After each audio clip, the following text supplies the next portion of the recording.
ครับวันนี้นะครับเราก็มาต่อกันในเรื่องของการทบทวนในเรื่องของกายวิภาคโดยเฉพาะระบบกระดูกนะครับแล้วก็มาดูกระดูกต่อไปครั้งที่แล้วอาจารย์พูดถึงกระดูกแกนกลางไปแล้วนะว่ามีกระดูกกะโหลกศีรษะกระดูกหน้าใช่ไหมกระดูกหูแล้วก็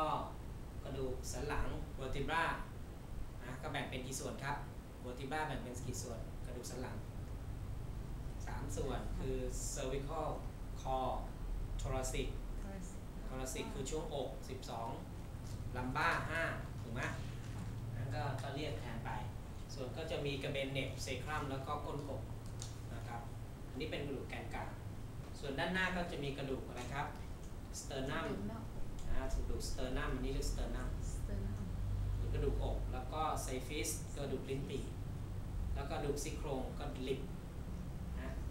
ซี่โครงก็ด้านหลังก็จะมีข้อต่อที่มาเกาะกับกระดูกของกระดูกสันหลังมาเกาะตรง transverse process จะเป็นข้อต่อได้ด้วยซึ่งแตกต่างจากจอยอื่นแตกต่างจาก cervical และก็ lumbar นั้นการเคลื่อนไหวที่อกจะเคลื่อนไหวได้เยอะไหมช่วงอกได้เยอะน้อยถ้าเป็นคอเห็นไหมก้มเลยแต่ตรงนี้มันมีจุดเกาะมีซี่โครงมาบล็อกนั้นการบิดตัวการก้มอะไรจะทำได้น้อยเพราะมีกระดูกซี่โครงมาล็อกไว้ด้วยนะทำได้น้อยไม่เหมือนกับ cervical นี่หมุนได้เห็นไหมหมุนซ้ายหมุนขวาลัมบ้าก็สามารถหมุนซ้ายอะไรได้หมดเลยนะทั้งก้มทั้งลัทลัลอะไรต่างๆทีนี้เรามาดูกระดูกที่อยู่เขาเรียกว่า extremity อาจารย์บอกแล้วว่ากระดูกระยางแบ่งเป็นกี่ส่วนครับระยางที่เราเรียกภาษาอังกฤษว่า extremity นะครับ extremity แบ่งเป็น2 ส่วนก็คือ upper กับ lower upper extremities กับ lower extremity upper ก็คือช่วงแขนใช่ไหมกับ lower ก็คือขาอาจารย์บอกแล้วว่าตรงนี้ก็จะมี64 ชิ้นกับ lower ก็มี62 ชิ้นนะทีนี้เรามาเรียนรู้ว่าชื่อกระดูกของ up โดยเฉพาะ upper มีอะไรบ้าง lower มีอะไรบ้าง upper เรานับตั้งแต่ไหนครับตอนนี้มาดู upper extremity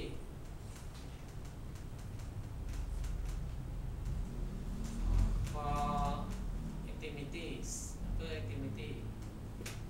ระยางบนเราเริ่มตั้งแต่อะไรบ้างครับอันนี้กระดูกไหปลาร้านะกระดูกไหปลาร้าเราเรียกว่าclavicle แบบนี้ไหปลาร้าเราเรียก clavicle นะซึ่งเป็นลักษณะกระดูกแบนๆอยู่ทางด้านหน้านี่เขาเรียกไหปลาร้าเมื่อก่อนรู้จักไหมไหปลาร้าเพราะมันเป็นทำไมเรียกไหปลาร้าเพราะมันเป็นองค์ประกอบตรงนี้มันจะเป็นปากเหมือนปากปลาร้ามันเป็นหลุมเหมือนถ้ามันเป็นวงเหมือนปากไหแต่ตรงเนี้ยเราเรียก clavicle ภาษาไทยเรียกว่าไหปลาร้าเห็นไหมมีกี่ชิ้น2 ชิ้นถูกต้องซ้ายขวา2 ชิ้นนะครับกระดูกต่อมาก็ตรงนี้มีความสำคัญนะเดี๋ยวเราเรียนเรื่องการกล้ามเนื้อจอยต่างๆจะได้เข้าใจว่ากระดูกแต่ละชิ้นมันชื่ออะไรกระดูกต่อมาก็คือ scapula ที่เป็นแผงแบนๆแล้วก็มียื่นออกมาตรงเนี้ยยาวมาถึงนี่เลยอีกหน่อยเราก็ต้องมาเรียนรู้แต่ละส่วนนี่มันชื่ออะไรเวลากล้ามเนื้ออะไรมันไปอยู่ตรงไหนใช่ไหมนะก็เรียกว่ากระดูกสะบักหรือเราเรียกว่า scapula จำชื่อพวกนี้ไว้เดี๋ยวเวลาไปเป็นกล้ามเนื้อมันก็จะมีชื่อพวกนี้infra spinatus อะไรต่างsubscapularis อะไรต่างมันก็จะมีชื่อเป็นภาษาอังกฤษนะครับสะบักก็มีกี่ชิ้น2 ชิ้นเหมือนกันเห็นไหมรูปร่างสะบักลองโค้ดเข้ามาดูนะหมุนได้เนี่ย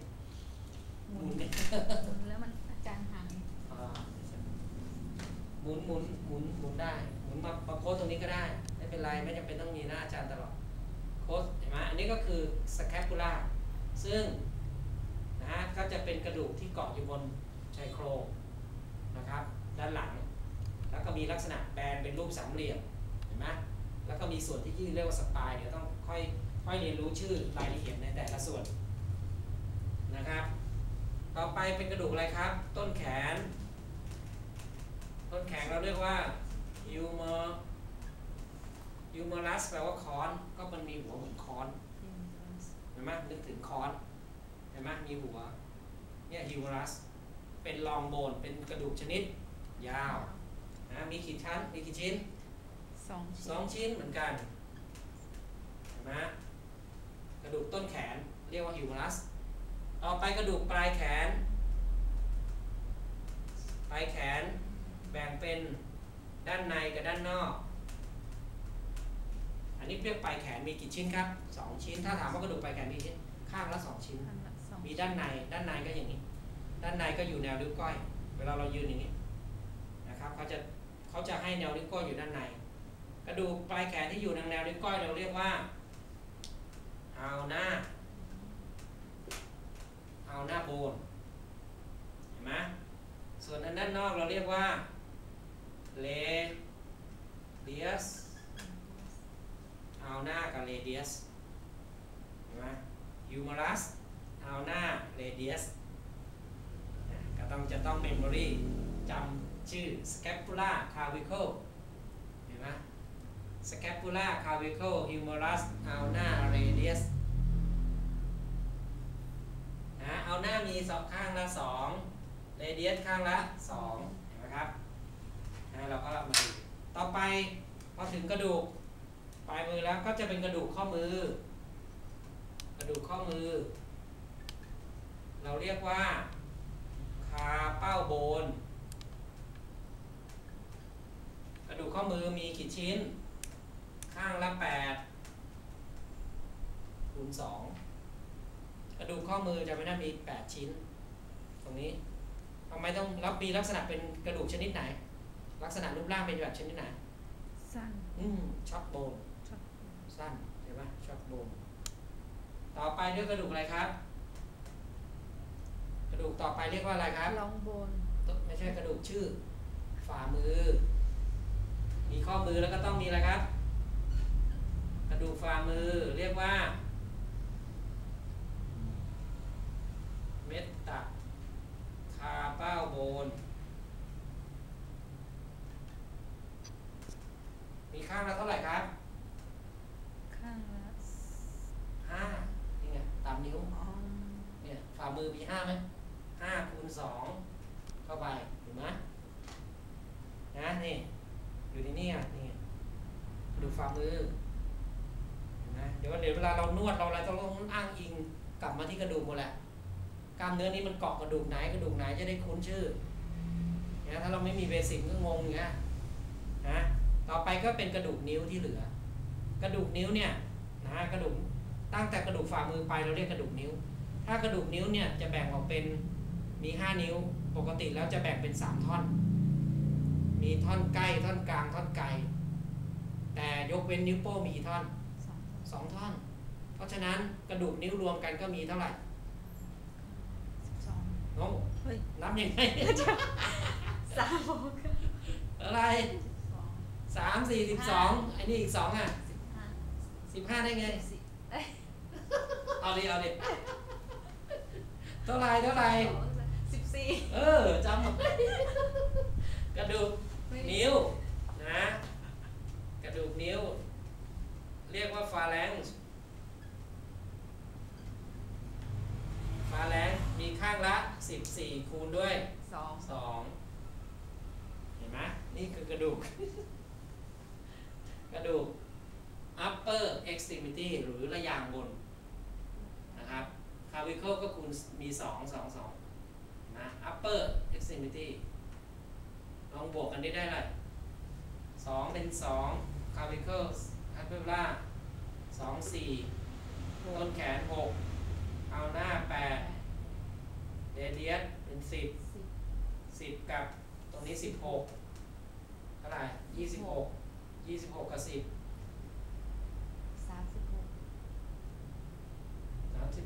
แล้วนี่เท่าไหร่28 36กับ28เป็นเท่าไหร่64ป่ะเห็นไหมก็ได้เท่ากับ64ชิ้นเห็นไหมอันนี้ก็คือ upper extremity หรือกระดูกระยางบนนะอันนี้เรารู้จักก่อนสองข้างมาแล้วนะเราได้แล้วเราแตะแขนงมาแล้วนะมันก็มาจากแกนกลางแล้วก็แยกออกไปตอนนี้เราก็จะลึกกันไปเรื่อยๆนะมันก็ต้องเรียนรู้เป็นสเต็ปอันนี้จำได้แล้วนะนิ้วมีกี่ชิ้นกระดูกนิ้วมีกี่ชิ้น14เพราะว่านิ้วโป้งมี2นะนี่ในกระดูกของฝ่ามือเนี่ยมันมี5นี่การเรียกฝ่ามือเราก็เรียกทางนิ้วโป้งเป็นนิ้วที่1 first second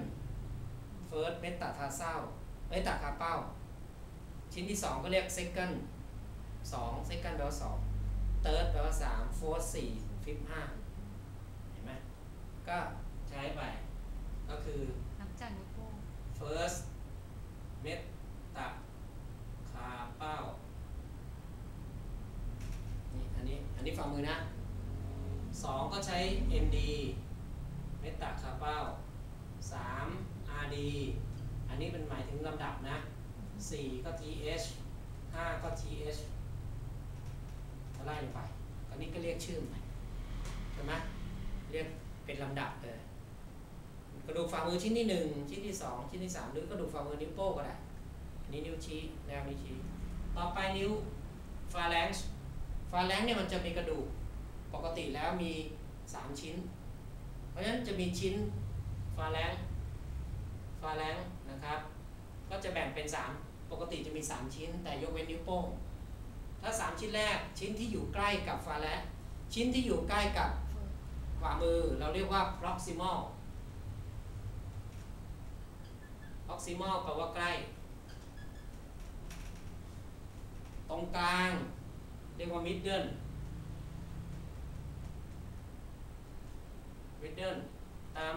ตามด้วยฟาแลงซ์นะเพราะฟาแลงซ์แปลว่าอะไรฟาแลงซ์แปลว่านิ้ว middle แล้วก็ตัวที่อยู่ไกลที่สุดเราเรียก distal phalanx เพราะฉะนั้นก็มีเป็นอะไรครับ proximal อันนี้ก็เป็นยังเรียกนิ้ว1นิ้ว2เหมือนกันแต่เป็น first เป็นอันนี้เราอาจจะเรียกทำก็ได้นิ้วโป้งเราเรียกอย่างว่าตำ THUMB นิ้วชี้เรียกว่า index นิ้วกลางเรียกว่า middle นิ้วนางเรียกว่าลิงนิ้วที่ใส่แหวนลิงแปลว่าแหวนนะครับนิ้วก้อยเรียกว่า little นิ้วเล็กตำแปลว่านิ้วโป้งตำนิ้วโป้งตำอินเด็กนิ้วชี้นิ้วกลางเรียกว่า middle phalanx นิ้วก้อยนิ้วนางเรียกว่า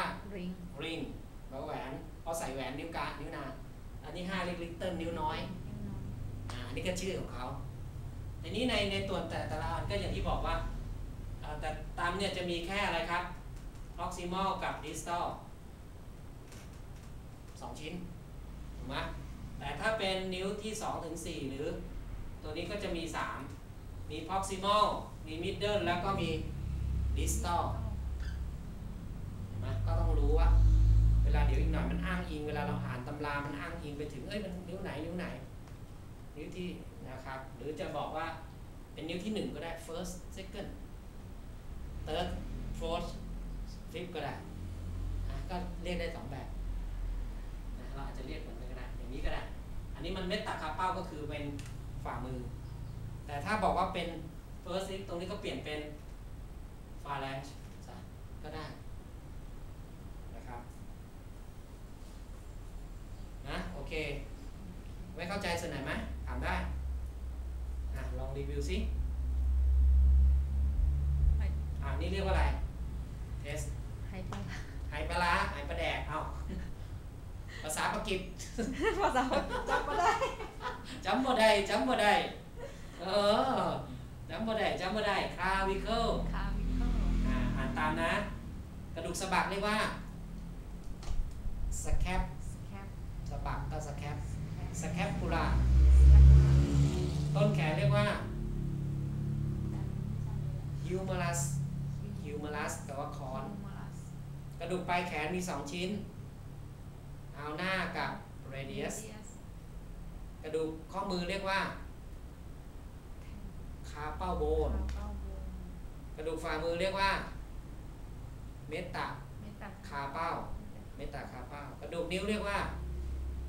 ฟาแลงซ์เห็นไหม